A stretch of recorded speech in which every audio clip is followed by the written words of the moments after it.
Good evening everyone, मेरा नाम है लक्ष्य एंड मैं कर रहा हूँ अपनी पहली सोलो ट्रिप हिमाचल प्रदेश में शिमला में। एंड आइए आपको घुमाते हैं हिमाचल की कैपिटल शिमला एंड दिखाते हैं क्यों ये समर कैपिटल कहा जाता था इसे, एंड क्यों ये अपने पुराने टाइम से आज तक ब्रिटिशर्स की बहुत फेवरेट लोकेशन रही है। And even winters and even summer there is crowd full over Shimla and how it is possible I will tell you in that. यहाँ से जो हमारे शिमला की रिज शुरू होती है, इस रिज पे पहुँचने के लिए जो है वो लगभग आपको 800-900 मीटर का ट्रैक करना पड़ता है। ये रिज पे भी आप स्टनिंग व्यूज देख सकते हैं। साइड में यहाँ पे सारा लोकल मार्केट्स लगता है जो आप एक्सप्लोर कर सकते हैं। मैं इस रिज पे पहले भी एक बार आ चुका हूँ। ये रिज बहुत ही ज़्यादा चढ़ना पड़ता है इसके अंदर, एंड या तो बहुत ज़्यादा इंक्लाइन है या तो बहुत ज़्यादा डिक्लाइन है, जिसकी वजह से कुछ लोगों को इसमें दिक्कत फेस करनी पड़ सकती है। अच्छा बना दिया है यहाँ पे एकदम टूरिस्ट। यहाँ पे इस पर्टिकुलर जगह पे गाड़ियाँ अलाउड नहीं है। ऑलमोस्ट हमने रिज को अप्रोच कर लिया है and this we can see that finally the ridge, the most popular ridge of the Shimla which is very well known by the foreigner and even by the Indian tourist. इस ridge पे आप देख सकते हैं कि बहुत ही ज़्यादा टूरिस्ट ही रहता है ये एवरी टाइम, एंड सबसे ज़्यादा प्रीमियम एंड हैपनिंग प्लेस है ये शिमला की। Here we can see the Christ Church एंड उसके बाद में जो है यहाँ पे काफ़ी सारे होटल्स भी है। ये हमारे इंदिरा गांधी जी की यहाँ पे एक स्टैचू बना हुआ है। आगे हमारे अटल बिहारी जी का भी स्टैचू बना हुआ है। You can all see that. जैसा कि अभी यहाँ पे थोड़ी थोड़ी बारिश होने लग गई है एंड बारिश की वजह से मुझे एक शेल्टर ढूंढना बहुत ज़्यादा ज़रूरी है एट प्रेजेंट पे, वरना कोई भी रिकॉर्डिंग कोई काम की रहने नहीं वाली।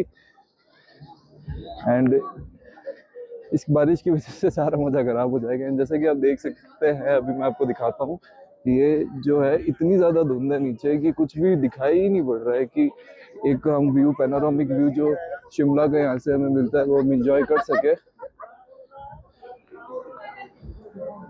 एंड यहाँ पे सिर्फ ये से आप फोटोज़ खिंचवा सकते हैं यहाँ पे डिजाइनर। एंड ये हमारे शिमला का एक पैनोरामिक व्यू है जो धुंध की वजह से प्रॉपर नहीं आ पा रहा है। बारिश काफ़ी ज़्यादा तेज स्टार्ट हो गई है। बाहर जो है वो बहुत ज़्यादा बारिश आ रही थी, इस वजह से हम आ गए एक ब्यूटीफुल से रेस्टोरेंट में जो कि हमारे रिज पे सिचुएटेड है एंड ये बिल्कुल सेंटर में है। मैं आपको इनका मेन्यू दिखाऊँ तो आप इनका मेन्यू में इनकी प्राइजेस चेक कर सकते हैं, what are the prices they are offering.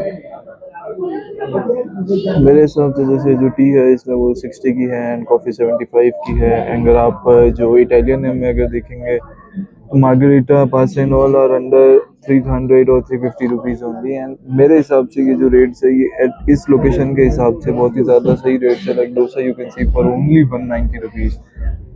इसमें रेट्स कम होने का कारण ये है कि ये जो है वो हमारे जो हिमाचल की गवर्नमेंट है उसके उन्होंने ये शुरू करा हुआ है। उसकी वजह से ये टूरिस्ट के बीच में काफ़ी पॉपुलर हुआ। हॉट चॉकलेट आ चुकी है, मेरे हिसाब से ये काफ़ी टेम्पटिंग सी लग रही है। And as you know the rituals जो हम कर सकते हैं। व्यूज़, मौसम भी बाद बारिश बंद हो गई एंड व्यूज़ क्लियर हो रहे हैं एंड व्यूज़ ऑलमोस्ट क्लियर हो चुके हैं and let's enjoy it. Hot chocolate हमने हमारी पी ली है एंड अब मैं जा रहा हूँ क्राइस्ट चर्च की तरफ, जो यहाँ का मेरे हिसाब से सबसे पुराना चर्च। ये हमारे सामने आ गया है अब जो है हमारा क्राइस्ट चर्च। अगर ये क्राइस्ट चर्च क्लोज नहीं हुआ हो तो क्राइस्ट चर्च को एट प्रेजेंट विजिट करेंगे एंड देखेंगे क्या है इसके अंदर। ऐसा मेरे हिसाब से अंदर रिकॉर्डिंग शायद मना है। इफ़ रिकॉर्डिंग अलाउड हुई तो ऑब्वियसली बात है हम आपको भी दिखाएंगे एंड हम भी उसको इंजॉय करेंगे। We would like to pray एंड ये नज़ारा है इस टाइम, ये हमारी मॉल रोड का कुछ। क्राइस्ट चर्च अंदर से तो नहीं करने दे रहे हैं, पूरा बाहर से देख सकते हैं क्राइस्ट चर्च कुछ ऐसा है। And let's go ahead. एक फन फैक्ट के बारे में और जो हिस्ट्री इसके बारे में बात करेंगे क्राइस्ट चर्च की। जो क्राइस्ट चर्च है वो सेकंड ओल्डेस्ट चर्च है in the northern part of the India and ये एक प्योर एग्जांपल है प्री इंडिपेंडेंस एरा का, ब्रिटिश एरा का, जब मैं इसको बिल्ड करा गया था and it was very iconic. And इससे प्योर वो वाइब्स आती है जो हमें एक प्री इंडिपेंडेंस पीरियड में ले जाती है। मैं एक बहुत बड़ा फैन हूँ प्री इंडिपेंडेंस पीरियड का एंड उसके आर्किटेक्चर का। उसकी वजह से मैं शिमला मल्टीपल टाइम्स आ चुका हूँ और बार बार आना भी चाहूँगा। जो जो आर्किटेक्चर उस टाइम पे फॉर्म हुआ था वो आर्किटेक्चर इस टाइम पे फॉर्म नहीं हो सकता है एंड उसकी वजह से जो प्योर लेगेसी हमें उस टाइम पे दिखती है। भले ब्रिटिशर्स ने हमारे ऊपर राज करा था, तो ब्रिटिशर्स ने जो चीज़ें बनाई थी and what they build for themselves only, is one of the best architectures I have ever seen. Like जैसे हम गोवा में जाते हैं तो हमें पोर्टुगल वाला भी दिखता है वहाँ पे, एंड यहाँ पे हमें जब प्रॉपर ब्रिटिश आर्किटेक्चर दिखेगा।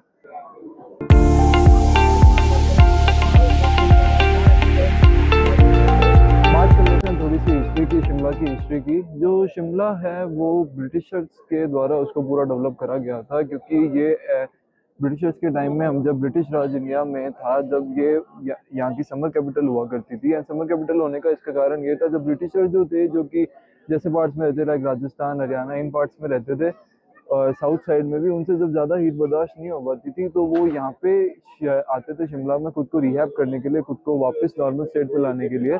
क्योंकि जो ब्रिटिशर्स हो गए, बेसिकली अंग्रेज हो गए, उनसे ज़्यादा हीट बर्दाश्त नहीं हो पाती थी, एंड उसकी वजह से वो यहाँ पे आते थे। तभी इसको समर कैपिटल घोषित करा गया। एंड उसी टाइम पे यहाँ पे जो है वो डेवलपमेंट सारे फॉर्म हुए, जो आज हम देख सकते हैं कि ब्रिटिश आर्किटेक्चर्स जितने भी हमें दिखते हैं, लाइक ये सब एक ब्रिटिश आर्किटेक्चर है। जो हम जो भी डोम्स देख सकते हैं, जिसका सबसे बड़ा एग्जाम्पल तो ये खुद चर्च ही है, जो यहाँ पे एक सबसे परफेक्ट एग्जाम्पल है। ब्रिटिशर्स ने शिमला को डेवलप करा। ब्रिटिशर्स ने शिमला को अदर फॉरेन टूरिस्ट के बीच में फैलाया, जिसकी वजह से टूरिज्म जो है वो शिमला का बढ़ता चला गया। जो रिज है ये भी ब्रिटिशर्स के द्वारा ही फॉर्म करी हुई है, and they were fond of this. चलिए, ये पार्ट तो अब हमने पूरा एक्सप्लोर कर लिया है हमारे शिमला के रिज का। Let's go ahead and find out what more is there in the ridge of the Shimla. जैसे मैं कई बार आ चुका हूँ, तो यहाँ पे काफ़ी सारे बड़े बड़े शोरूम्स, काफ़ी बड़े बड़े वॉच स्टोर्स, काफ़ी अच्छे अच्छे सैलून्स, काफ़ी अच्छी अच्छी ईटरीज, बेकरीज यहाँ पे एग्जिस्ट करती है, जो कि इंडिया फेमस है। And as we can see that कि जो टूरिस्ट है यहाँ पे वो ऑल ओवर इंडिया से, प्लस कुछ टूरिस्ट यहाँ पे बाहर से भी आता है। उसकी वजह से यहाँ पे बहुत पॉपुलर ब्रिटिश बेकरीज एंड जैसे कि फ्रेंच बेकरीज भी ओपन हुई है, जो उस टाइम जो फूड प्रोवाइड करती थी।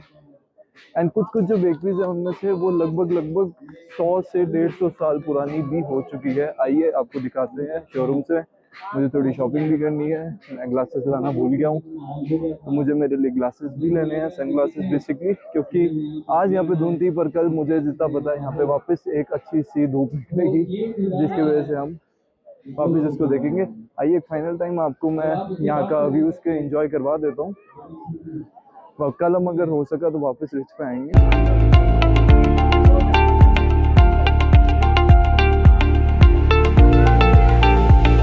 ये आ गए हैं हम शिमला की रिच पे। एक बहुत ही इनके कह सकते हैं कि आपने बहुत सारे ब्लॉग्स में अभी ऑलरेडी इसे देखा होगा।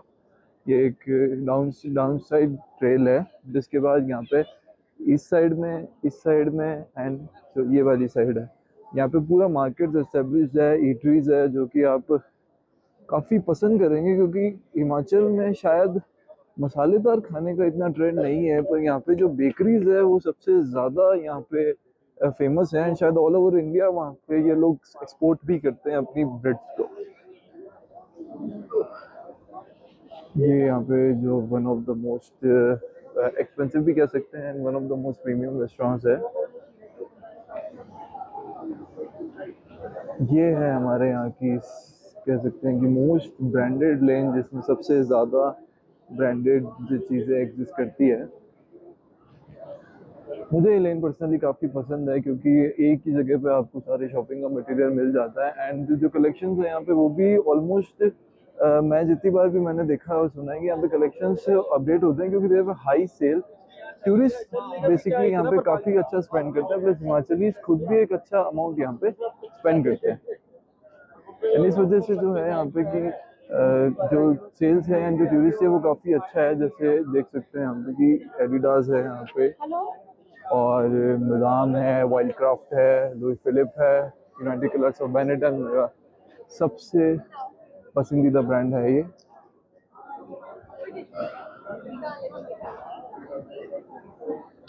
एंड ये इसके साइड में इनकी tourist ministries and everything like that है, जहाँ पे मेरे हिसाब से एक हॉल भी है। And like you can see ये शिमला की municipal corporation, and we also have Puma.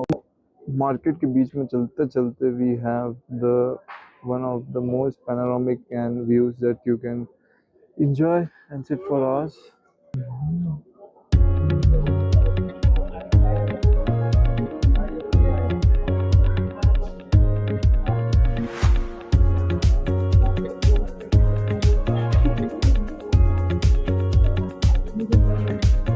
चीज़ मैं आपको बताऊँ, मॉल रोड या रिज पे सिर्फ महंगे ब्रांड्स या महंगी इटरीज नहीं है।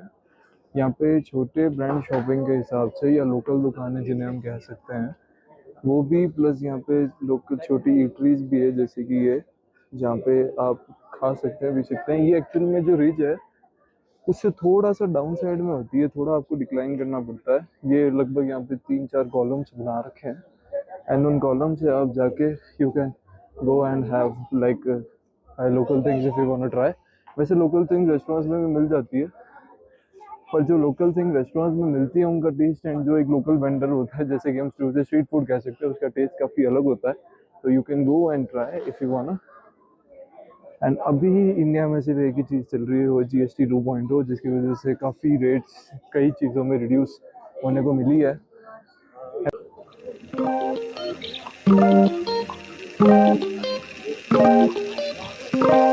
वो है आपका शिमला का द फेमस जाकू टेम्पल। मैं लेंसेज चेंज करके आपको दिखाता हूँ।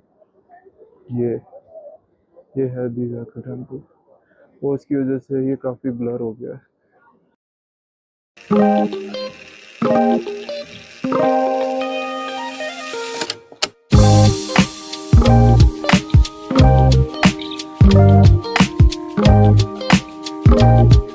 तो रात के समय में मॉल रोड दिखती है कुछ ऐसी, एंड सच में रात के समय में दिस प्लेस इज हेवन। अलग अलग देशों के लोग, अलग अलग अपने स्टेट्स के लोग, एंड ये यहाँ पे जो दिखते हैं they feel very good because ये is very happening place at night and I love this place lot. जो ये चर्च है वो बहुत ही ज़्यादा खूबसूरत दिखता है sunset, sunrise and at the time of night. बस दिस इज तो जो हमारा जो शिमला डे 1 का व्लॉग है वो करते हैं आज यहीं पे ख़त्म। थोड़ी देर मैं भी यहीं पे एंजॉय करूँगा।